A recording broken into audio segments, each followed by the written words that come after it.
So you must maintain an account book. You will see, no matter what the hell happens in life situations, you will not go down. More than what you eat, how you eat it is also equally important. Check and see if you're still alive. If you are, just do this much for your sake. This is the end of suffering. Once there is no fear of suffering, only then you will explore the full depth and dimension of this life.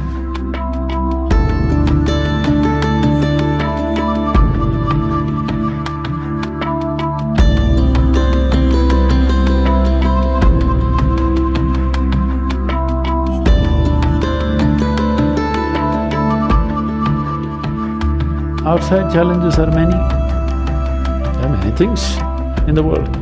Some things will happen, some things won't happen, some things will act for us, something will work against us. These things are happening all the time. But am I functioning for myself or am I functioning against myself? Within this, is my life little more exuberant, little more better, little more joyful, little more peaceful? You just measure this every day. So you must maintain an account book. Yes, if you're doing business, how do you know whether you're progressing?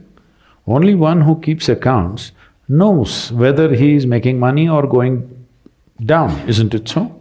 Similarly, you must maintain an account. You just see, let's say yesterday you were joyful 5 times in the day. Today if you're 6, you're better.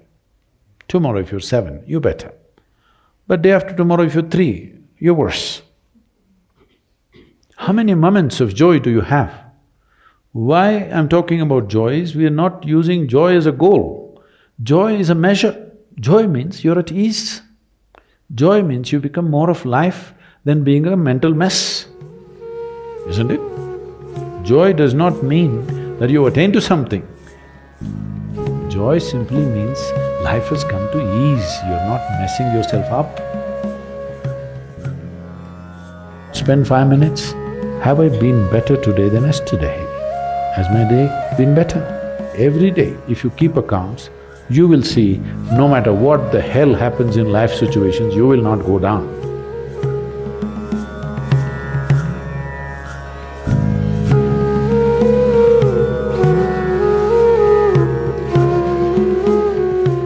Here I'm not trying to tell you what to eat and what not to eat.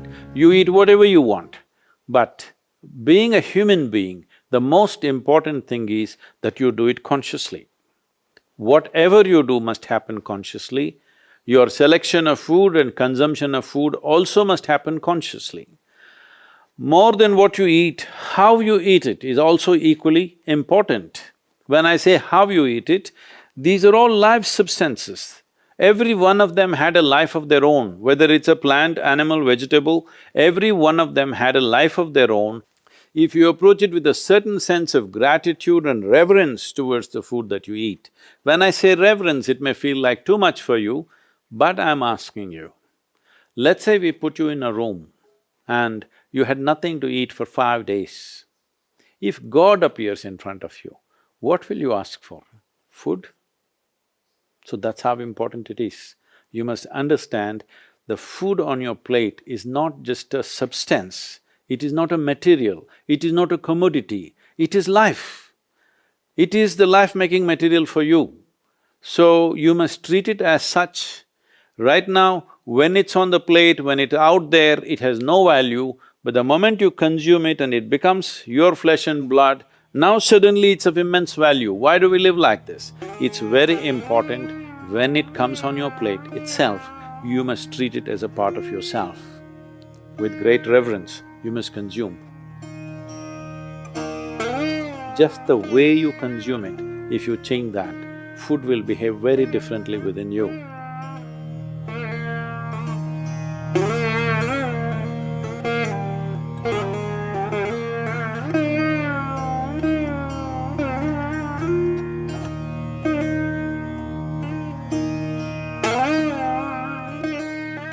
The soil that you walk upon has a certain sense of intelligence and memory. So even if you happen to live in a concrete jungle, it is important to keep in touch with the earth upon which you live. create ways for yourself to somehow remain in touch with the soil or the earth upon which you live, that part of the earth.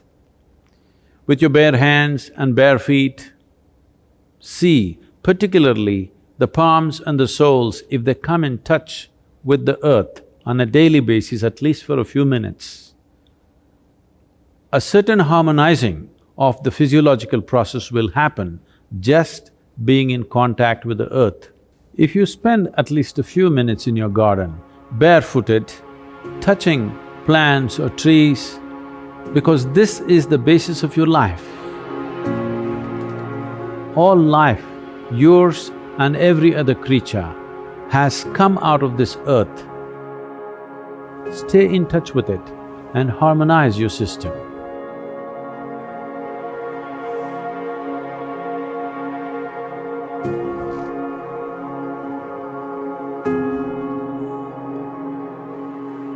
One thing is, before you go to bed, just sit in your bed just for 2 minutes.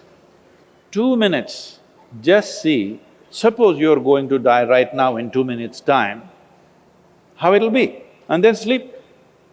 You will see tomorrow when you wake up, you'll wake up like you just born. If you go to sleep with this awareness, you will wake up with a completely new dimension of energy within you. Suppose you wake up tomorrow. No, that's not… See, you think it's a joke, that's a problem. Every day, nearly 300,000 people don't wake up tomorrow. So in case you wake up tomorrow, check and see if you're still alive. If you are, just do this much, for your sake, not my sake. One big smile, you're still alive. Hello? Is your is your life worth this much? See, do not think every day you will wake up, one day you will not wake up. Yes or no? Tomorrow morning you woke up, check if you're still alive. If you're dead, I will pardon you. If you're alive, one big smile. Then if 300,000 people die on the planet, maybe 3 to 5 million people would have lost somebody who's dear to them. So just check those 4 or 5 people who matter to you in your life, all of them still alive. One more smile. Hello? And you looked at the watch, it's 7 o'clock and you're still alive. One more smile. Hello?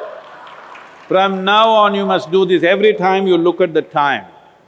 If you're alive, you must smile, because this is the greatest thing happening to you. Not your money, not your profession, not your family, you're alive right now, this is the thing. Very brief, let's make it happen.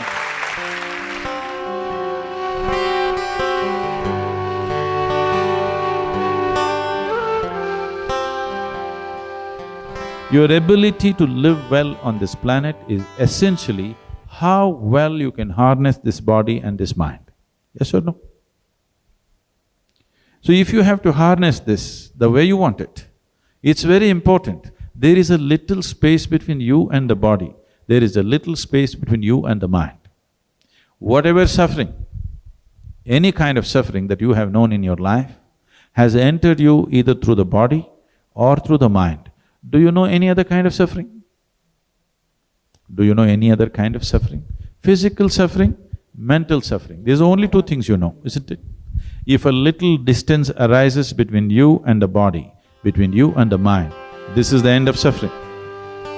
Once there is no fear of suffering, only then you will explore the full depth and dimension of this life.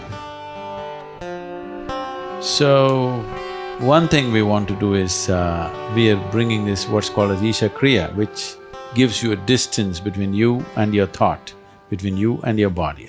If people experience this for 2 minutes a day, their lives will change.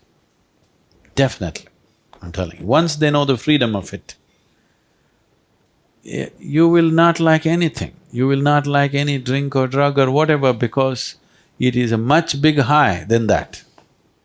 Much big high than anything that you have seen. So one of the resolutions that you take for the new year is, I meditate.